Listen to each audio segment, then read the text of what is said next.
яъне ки даромадҳои ғайрирезидентӣ ва иҷораи ҳавопаймоҳо дар дигар шаҳрҳое ки мо номбар накардем, дар ҳоле ки агар ҳозиртара дастгир кунанд метавонанд ки двайной ҷаримат кунанд ва рӯйхати билетҳоро якдурӯзада дар канал мебурем. Инак аксияи солинавӣ барои муҳоҷирони шаҳри Москва.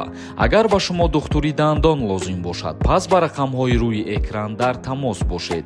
барои сафед кардани дандон ё барои дандонҳоро пломба мондан ё барои табобат кардани хунукиҳои дандон, пас ба ин рақамҳо дар тамос бошед.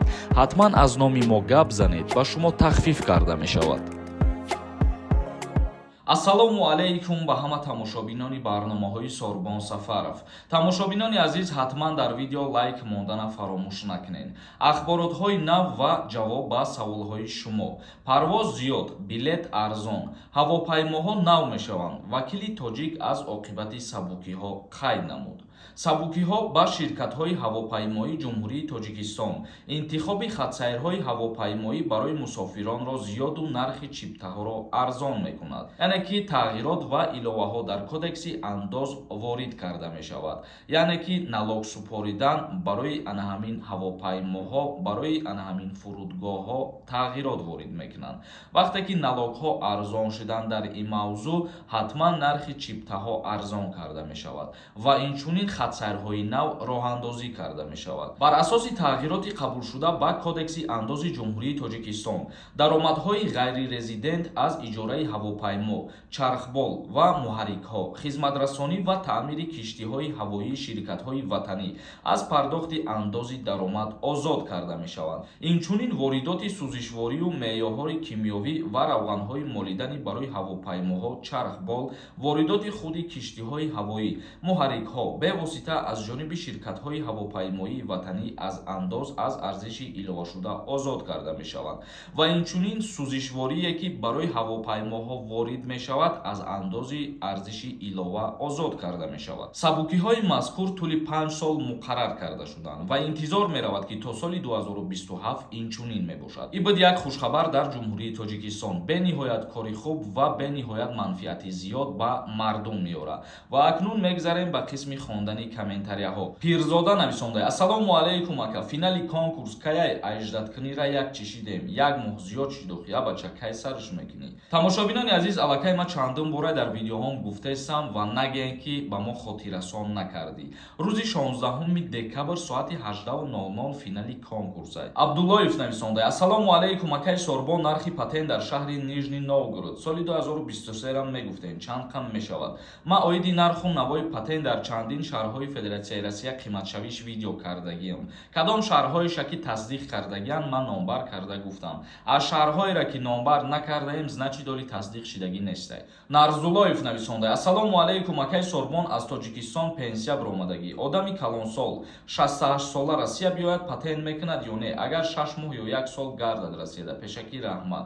барои патент накардан шумо метавонед ки дар мигратсиони карта гости қайд кунед ва дар ҳолати гости қайд кардан танҳо регистратсия мекунед тамом. Абдулазизов нависонда: ака ассалому алайкум, раҳмат барои ҷавоб додантон. як саволи дига дорам. оё билет моҳи январ арзон мешава ё не? ба Тоҷикистон рафтан илтимос ба саволи ман ҷавоб ден. билет ҳамасола пеш аз соли нав аз Федератсияи Россия ба ҷумҳурии Тоҷикистон қимат мешава ва баъди соли нав ҳатман ки арзон мешава. бо Садиев нависонда: ассалому алайкум ака, патенти подмосковӣ ай моҳи январ чӣ қадар мешуда бошад? илтимос ҷавобша гӯед. оиди патент дар дигар шаҳрҳое ки мо номбар накардем тасдиқ шидагӣ нестай. нархномаҳо ки тасдиқ шид баъдан пешниҳод мекунем. худо хоҳад. Фирдавс нависонда: ассалому алайкум ака, чӣ ба дар ҷумҳурии Тоҷикистон бисёриёро ҳабси маъмурӣ кардесиянд? оиди ҳабси маъмурӣ мефаҳмондӣ чӣ қонунгузорӣ муқаррар кардагиай? дар қонунгузории ҷумҳурии Тоҷикистон, кодекси маъмурии ҷумҳурии Тоҷикистон моддаи 460 дар бораи майдаавбошӣ омадагиай. мисол мегирем, агар тартиботи ҷамъиятиро вайрон кардан, бо тариқи ҳақорат кардан ё ки дар шабакаҳои иҷтимоӣ дашномҳо кардан ё ягон ҷанҷол кардан, ана ҳамин гуна кирдорҳо ба ҷавобгарии маъмурӣ кашида мешавад шаҳрванд. яъне ки ё ҷаримашон мекунанд ё ки аз 1 ҳафта то 30 шабонарӯз ҳабси маъмуришон мекунанд. дар ҳолате ки ҳабси маъмурӣ мекунанд, шаҳрванд доғи судӣ намегирад ва ин кирдори пешбинишуда бениҳоят як кирдори хуб мебошад ки бисёри ҷавонора, бисёри духтарора аз роҳҳои бад мегардонад. ширкати дорувори Шифофармо барои шумо доруҳои табобатиро тавсия мекунад. медиҳад. Доруҳо барои зиёд кардани риш ва мӯи сар, доруҳо барои нест кардани сангу намаки гурда, доруҳо барои зиёд кардани қувваи мард ва нест кардани простатит, инчунин ҳиҷома кардан дар Москва ва Московский област. ҳатман аз номи канали мо муроҷиат кунед. 10% тахфиф карда мешавад. Салоҳиддин нависондай: акай Сормон, ма патентгирӣ рафтам, регистратсияи фалшивӣ биромад, регистратсияи нав гирам, метавонам патент гирифта. ма барои ҳамин доим ба шумо мегӯям, пеш аз ҳуҷҷатсупорӣ барои патент гирифтан аввал регистратсиятонро проверка кунед, баъд патент биспоред, чунки регистратсияи шумо дар база данӣ набоша, патенти шумо дастрас карда намешавад. Мисол мерен шумо патентгирӣ ва мебинед ки регистратсияи шумо нест, патента наметиҳанд. шумо дар тӯли як ҳафта ё дар тӯли 10 рӯз метавонед вақт доред ки ҳамун регистратсиятонро дар база данӣ бидроред ва биред ҳамун патенти худтонро дастрас кунед. Мунира нависондай: ассалому алайкум, ака омадагиим да 2 сол шид, бе документ границада бароям депорт намекунанд. ма чандин бора мегӯям ба шумо, то дар ягон шуъбаҳои милитсия шуморо тафтиш накунанд ё то дар таможни аэропортҳо ҳуҷҷат напирсанд, ҳеҷ кас въезди шуморо маҳкам намекунад. хоҳиш мекунам дар ҳамин бора дигар савол натиҳед. Сомонӣ нависондай: ассалому алайкум, созен акаҷон, мегӯям ба ваени билети харида ягон корхонаи давлатида кор намегиранд. Роста ягон қонунда ҳаст ҳамин гап? Ман метавонам охрана ё дигар кори давлатида кор кунам. Дар корхонаҳои давлатӣ касое кор кардан наметавонанд ки ваени билети нигодни доранд. дар ягон мақомотҳо кор карда наметавонанд.